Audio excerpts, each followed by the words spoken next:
Hey guys, this is Marsh. Welcome to my studio here in Cincinnati, Ohio, America. You can probably tell by my accent that I am not from America. I'm actually from England, the south coast, from Brighton. I've been here for about a year and a half now, living here in this two-bed apartment with Clara and with Gemma, who may appear in the video. I'm not too sure. She's watching birds out of our bedroom window at the moment. And my wife Maddie. Today I'm going to be giving you a bit of a breakdown of my remix for Luttrell's Into Clouds. So hopefully this will be an insightful video if you are producing music yourself, and if not, then it'll probably be interesting to see how us producers sort of get some things done in the studio and to see what a track looks like. Let's jump straight in. I thought I'd start by just sort of explaining how I'd approach a remix like this. I approach a remix as I would do sort of any track really. I love to sort of start by building up melodic elements and different atmospheres and different synths. I keep building on that until I've got so many different ideas that I've got enough material to then start arranging the track. So I actually try resisting the urge to build my drums and my bass line until I've got everything sorted, because countless times I've reached the breakdown when I've been arranging a track and I'm like, man, I've ran out of ideas. And so I like to have all of that sorted out before I start building drums and bass line and getting carried away. With a remix, it's a little bit easier because you're provided with some of the key lead elements, and this track is absolutely no exception. Luttrell absolutely nailed the lead in this track. If you listen to it for like 5 seconds, you'd probably be able to sing it in the shower. So that's when you know you've like hit the gold mine. So when I approached this remix, I was given a remix pack with all of the different parts, and my job was to sort of go through and pick out elements that inspired me. Some elements I didn't use, but I used a lot of them. So we've got obviously the main melody there, and we've got this sort of distorted string. We've got this little bell type arpeggio sound. That just fits so well in the mix without really having to do much processing to it at all. I then began to add my own elements, and I've sort of written my own chord progression to go with the remix, but I did something in my sort of style. It'd probably be helpful to sort of break that down from here. So here's the chord progression I sort of ended up really liking. The chords are coming from massive.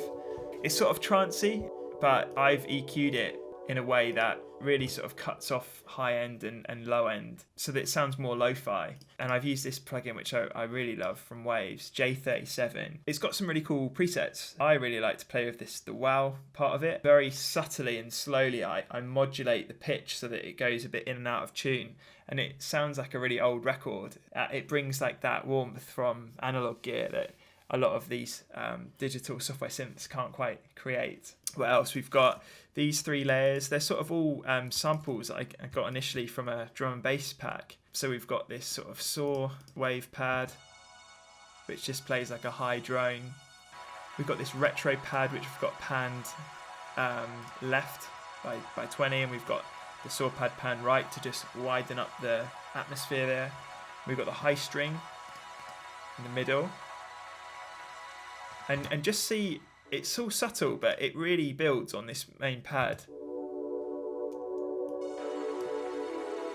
You know, it brings real character to the track, real style.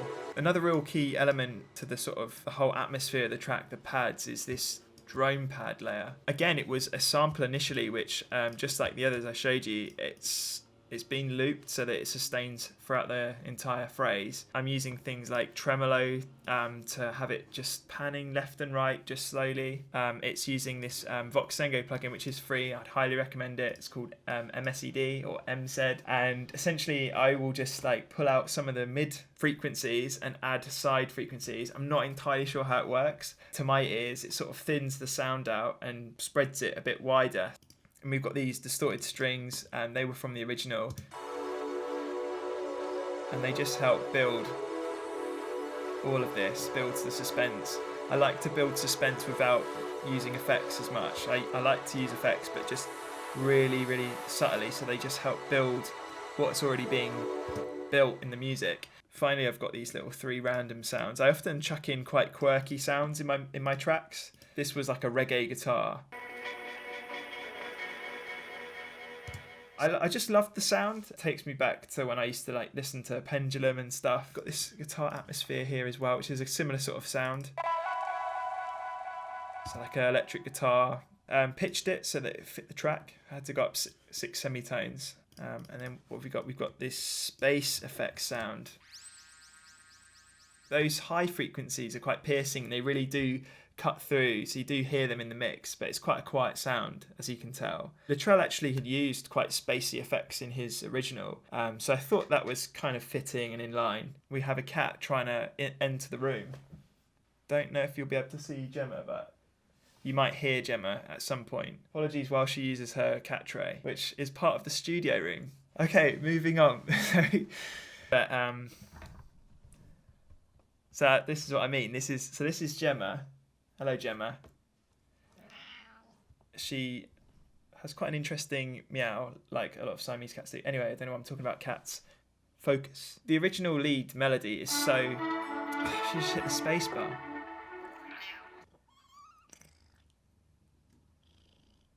I love the way that Eric doesn't really like introduce that main melody until like it hits you in the face right in the chorus, and he uses the rest of the track to sort of build. There is still melody and there's lead, but it's all building, and you don't quite know where it's going until bam, that melody like just fades in, and then like the track drops. And I wanted to stay true to that to his arrangement, but leading up to that we've got this lead here. It's a sort of a string.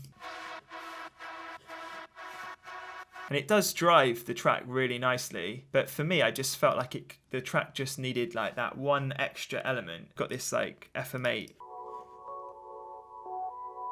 It's quite a resonant sound. It's another little theme that hopefully people will be able to sing along to. I think it's probably time I move on to talking about drums. Here's my kick drum. I normally only use 1 layer for a kick drum. I'm a strong believer that it's all about picking like that sample that fits the rest of the track rather than trying to overcomplicate things in layer just for the sake of layering. I love it. I really like the tone of it, but it was missing like a little bit of a sustain. If the track was using like a sustained bass line, it probably would have worked. But I'm using like obviously a plucky, groovy bass line. What I've done is I found another kick sample with a long tail that I really liked. And I've just used Volume Shaper, which is a really staple. It's a staple in the studio, this plugin. I'm using it for side chaining. I'm also using it to sort of trim the shape of sounds. In this case, I'm actually just trimming off the attack of the kick drum that it was. And just using the sort of, the boom of it, the tail. And it just fit so perfectly with this really short kick, and it just added what was missing. How have I processed it? Yeah, like I've not processed it a lot. Turned the kick mono, rolled off some low frequencies. Club systems aren't really going to produce sound under 30 hertz. The human ear can barely really process it, but the frequencies are present in a mix, and so they do take up unnecessary space essentially. Once I'm sort of happy with how the kick is sounding, I then start working on my bass line. My bass line comes from Roland's SH2. It's so great for bass, leads, arpeggios. The really cool thing is I can use my System 1 here to control every parameter on this software. For the sake of this remix, I punched in a sort of very plucky bass line. This is what it sounded like. I liked the groove. It was working quite nicely. But I just thought that it could have been made a little bit more interesting, and so I'm sort of messing around with the synth, playing with the cutoff and the resonance.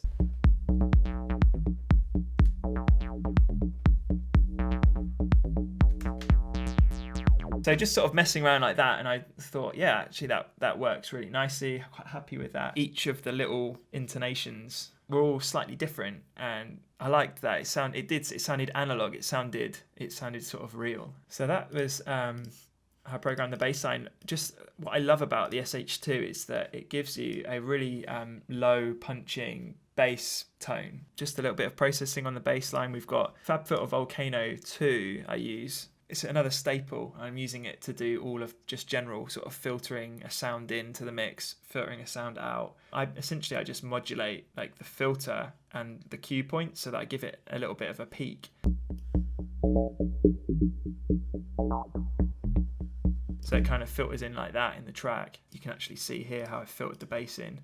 So you can just see how FabFilter Volcano is being automated there to allow some of those highs to come in nicely just for when it drops in. Take this with a pinch of salt, but it's been useful for me. I've been using a limiter on bass, and I'm not like going crazy. I'm sort of just analysing the bass within Pro L, looking at where all the peaks come in, and I'm sort of setting a limit, like a brick wall. It just creates a consistency with all of the weight of all of the bass notes. For like this sort of electronic music, I think it's important to have like consistency in the weight of the bass there so that it comes through nicely in the club. It's got some sidechain sort of pumping to make even more room for the kick. I have EQ'd about 4 dB out of the bass line there. Now 62 Hertz is where the kick drum is punching. The reason I know that is Span, Voxengo Span, another free plugin which I highly recommend. I love the hold button. You don't have to have it playing to analyze it. I was analysing the kick, and I can see here it's sort of punching around 62, 64. That's where the energy of the kick is, and I can take that out of the bass because I want the kick drum to be like the master driver in the track. That's my sort of low end. Once I've sort of got a general mix done with the kick and bass, I do send them to a bus. A little bit of compression. I'm aiming for about 2 to 3 dB gain reduction and just making it up here. It just helps bring some extra fatness and help them glue together. Finally, we've got a little bit of parallel compression there, so some of the signal is being sent to another bus which has on it a really punchy compressor. Let's move on. We've got our drums. So we've got a really tight sort of Eric Prydz style snare. That in itself, I liked it, but it needed a bit more like tail to carry it over between each kick. I got another snare which was like from a disco pack. You can probably hear now how that really helps it carry. A little bit of reverb sort of helped do the job there. We've got this ambient glue loop. It's from a sample bank. It sounds very dirty and like it all sounds like it's been recorded like outside, and it's got some like vocal in the background. And it just added something that glued all of the drums together. So I really, really like that. We've got a ride cymbal that comes in, again, helps progress the track, keeps building the energy. We've got a snare roll here, some 808 snares. Filtering in with FabFilter and the peak. Bit of reverb. Within Logic, I believe you can do this in Ableton as well. You can actually chop the loop up. Logic will chop it up according to the transients within the loop. It will chop it up according to the hats, the snares, and it will create a new EXS24 sampler instrument so that you can actually like fire the hat on its own or the snare. And what it will do is it will kind of come out and it will look like my closed hats here, like this. So I can like play that hat if I just want that hat, or what I've done this time is I've taken the loop and I've just cut out the different drum sounds that I didn't want in my mix because I already had a snare, I already had a kick, I already had like a main open hat. So I could cut those bits out and I just wanted the fast little closed hats in between. And then you can do other things, like you can take the envelope here and you can I like to bring the decay down slightly just to make it a bit more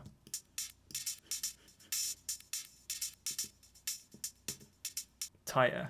It saves you from doing loads of like drastic time stretching. I can now put the track in any tempo I want and it's just going to fire each audio hit off at certain times rather than taking the whole loop and like stretching it or shortening it and like sort of degrading some of the quality of the samples. So that's something I'm doing a lot and I'd really recommend. It's brought a lot to my production. Once I'm happy with my drums and I've got a general mix done with them, I'll send them to like their own bus. Just tidy up the low end a little bit by cutting out any unnecessary frequencies that might have made their way through, and just run a little bit of compression on there to just glue everything together. And once again, I'm not aiming for more than, but like 2 to 3 dB of gain reduction is plenty, I think. And I've got quite a short attack, so it catches all of those really quick hat transients, and a really short release on this one. I'm surprised I went at 5, but it's really snappy, and it sort of glues the percussion together a bit more, makes them punchy. Another really crucial staple plugin I'm using is this plugin here, Smexoscope. It's free, I really recommend it. It's taught me so much about compression, because you can play your sound and analyze it in real time. And with that information, like when you're compressing, you can see what you're actually doing to the sound. And that's just taught me so much about what all of the different controls do within a compressor. But also from a mixing perspective, it helps me, for instance, when I'm balancing my kick and my bass. Like, I want my bass to be the master driver, as I've sort of said already. And the bass line, I want it to have almost as much power as the kick, but I don't want it really peaking much louder or louder at all. So I can just see, there's my bass. And it also shows you, like, if you've got really nasty peaks and stuff in sounds, like some of these I probably could have tidied up a tiny bit. But yeah, I might have used compression or limiting to just tidy that up, just based on what I'm seeing within Smexoscope. So I recommend that. It's been really useful in all of my productions. Because when you're making like a really good pre-master, if you want it to work in mastering, you want to aim for a waveform that it's dynamic, but it's not got any crazy peaks, and almost as sort of flat as you can make it, for lack of a better way of saying it. Like, you don't want any compressors and stuff on your stereo out. Like, this is my stereo out, and when I exported this for mastering, all I had was this EQ, which I've just used to do some like general little bits where I've taken the low end out and dropped it back in, but other than that, it's not doing anything. That is pretty much the remix explained. All that is left to say is that I really hope that you enjoy the track, and I hope it brings you joy. Oh, and also, if you've got any comments, questions, please feel free to drop them in the comments, and I will do my best to get back to you. Cool, thanks.